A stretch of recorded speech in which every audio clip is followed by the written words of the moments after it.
ඔල්ලෙක්කමත් එක කාලෙක මහ කැලේක කඳු මුදුනේ විශාල ගසක ගිරා බැනයක් තිබුණා. ගිරා අම්මයි ගිරා තාත්තයි පැටව් දෙන්නෙකුයි ඒ බෙනේ ජීවත් වුණා.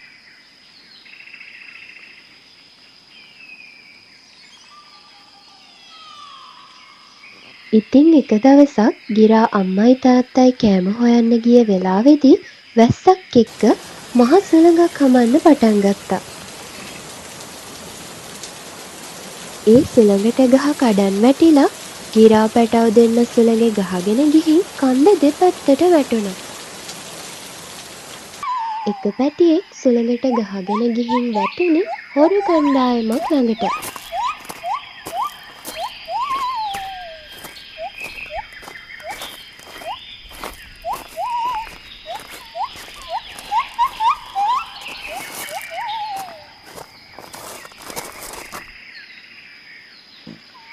මෙන්න ගිරා පැටියෙක් වැටිලා මෙතන. මෝ අරන් ඵලයන්.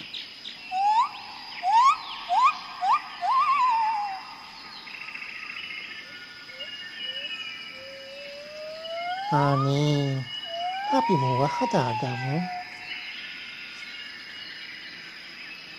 අනිත් පැටියා වැටුනේ තාපසයෙක් ළඟට.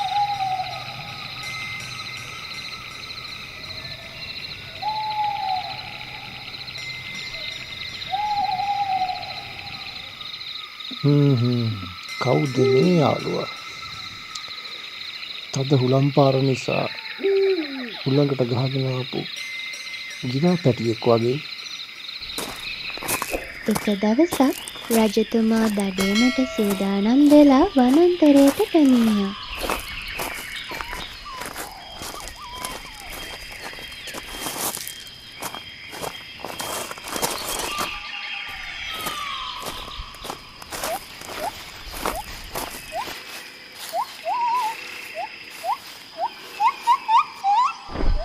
ගමන් වෙහෙස නිසාම රජතුමා ගසක් මුල හිඳගත්තා.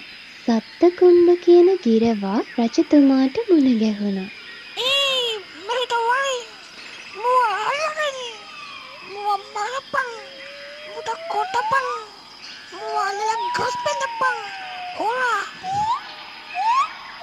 ගිරවා බොහොම නරක වචනෙන් රජතුමාට කතා කළා. පින්වත, මෙහි පැමිණ අසුන්කන් මේ පෙන් පානය කරන්න.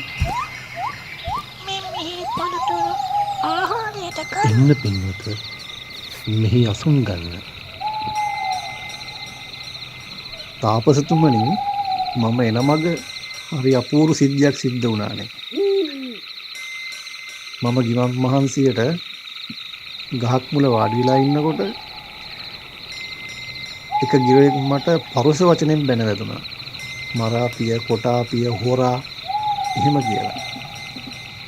ඒත් මේ ගිරවා මට යහපත් වචනෙන් කතා කරනවා. ඒ ගිරවා මට කියනවා, රජතුමනි මේ පැන් බොන්න, මේ පළතුරු කන්න එහෙමයි කියලා. ඉතින් තාපසතුමනි, මොකද්ද මේ දෙකේ වෙනසට හේතුව? රජතුමනි, මේ පැටවුන් දෙදෙනා සහෝදරයින්. දවසක් මහා කුණාටුවක් ඇවිල්ලා පැටවුන් දෙදෙනා දෙපසට විසි වෙලා ගියා. මේ ගිරා පැටවා විසි වෙලා ඇවිත් මගේ තාපසාරාමයටයි වැටුනේ. ඒ නිසා මිහිරි වචන පුරුදු වුණා. අනෙක් ගිරා පැටවා විසි වෙලා ගිහින් හොර කණ්ඩායමක් ළඟටයි වැටිලා තියෙන්නේ. ඒ නිසා පරුෂ වචන පුරුදු වෙන්න ඇති.